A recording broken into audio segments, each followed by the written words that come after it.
Who deserves the next welterweight title shot? Who deserves it? Dana White came out on Saturday night and said it's going to be Colby Covington last week. He said it multiple times, actually. You know what else Dana White usually says on Saturday nights? We do not make fights on Saturday. Why was this fight made? Now, there's a lot of theories going around. The MMA Guru had a good video on one as well.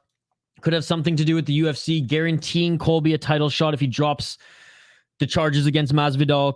Maybe ESPN pressured them as well. They don't want this sport that they've invested in and two of their stars to look like goons who had fought in the cage. One of them won and the other one assaulted him. Like, they just probably don't want that. I get it. Colby Covington does not deserve the title shot next. Now, I don't like the character Colby Covington because he's just not good at it. Like, he is the absolute, I don't even want to say wish, like the Dollarama version of Chael Sonnen. Like, he's trying so hard to be the heel that it just hurts. And like, he's stuck to the bit now, so whatever. Not to mention, he just threatened John Anik and his family.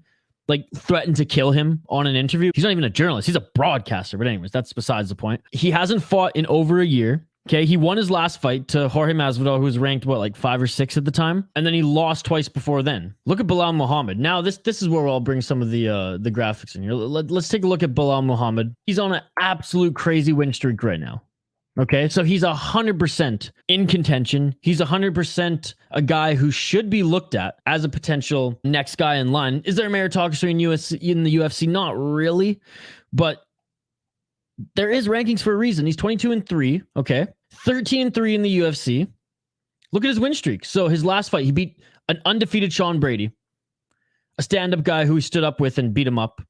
He beat Vicente Luque, another unbelievable stand-up fighter. The Leon Edwards fight was due to eye poke. He had to retire. He beat Diego Lima, who at the time, Diego Lima was a solid fighter. But like, look at the win streak. 2, 4, 6, 8 fight win streak in the UFC. He's on such a win streak right now, and he's at this point in the division where like nobody in the top, like above him in the rankings, will sign to fight him. So he has to keep fighting below him.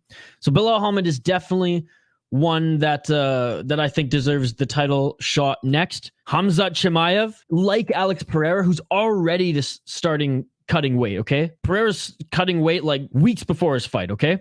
He has to drop 40 pounds to get to his division. Chimaev's a big guy for the division as well. He has to cut a lot of weight. Apparently, he was given this fight, even though it was against a Nate Diaz, he was given this fight on too short of notice for him to properly cut the weight, so they rushed it, and it wasn't the best weight cut for him.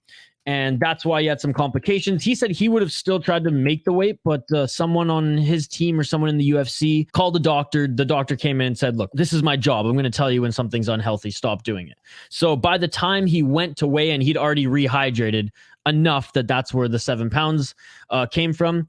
Despite that, he's still undefeated, 12-0, 6-0 in the UFC, but on a respectable 12-fight win streak overall.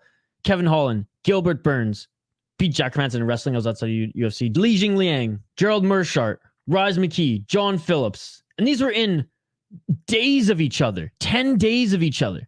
Okay? Brave's a good organization. He should get the title shot next. Masvidal and Gilbert Burns. The winner of that has an argument over Colby Covington. Now, Masvidal doesn't really have an argument. The only real argument there is that, like, that fight can sell. Because for those who don't know, Leon Edwards and Masvidal got in a little tussle back in 2020 or 2021 backstage. Where they were talking to each other. Masvidal sucker punched him backstage, and they were supposed to fight last summer, if I'm not mistaken, or the summer before. So Masvidal, it's like, okay, you'd kind of be getting a pass because of the story, but if you get a win against a guy like Gilbert Burns, then there's something there. At least you've been more active at that point than a Colby Covington. But why not a Gilbert Burns? Yeah, he lost to Chimaev, a close fight where he had an absolute war in. 14 wins, 5 losses. He beat Neil Magny. Yeah, he lost to Chimaev, but he beat Stephen Thompson before that. Lost in a title fight to Kamaru Usman, Tyron Woodley, Damian Maia. I don't put Burns or Masvidal high on the totem pole there. For me, it's Chimaev or Belal. And I'm saying give it to Belal first. Make Chimaev fight Colby, then do that. But the UFC obviously wants Chimaev to go up to the middleweight division and fight Apollo Costa. Shavkat Rakhmonov is one who maybe a Gilbert Burns or a Jorge Masvidal have to fight before getting a title shot. Hell, even Colby. Maybe even Colby. Maybe Colby fights Shavkat versus Belal. I would say that that's more fair. Let me know what you think in the live chat and or comment on this video. Okay.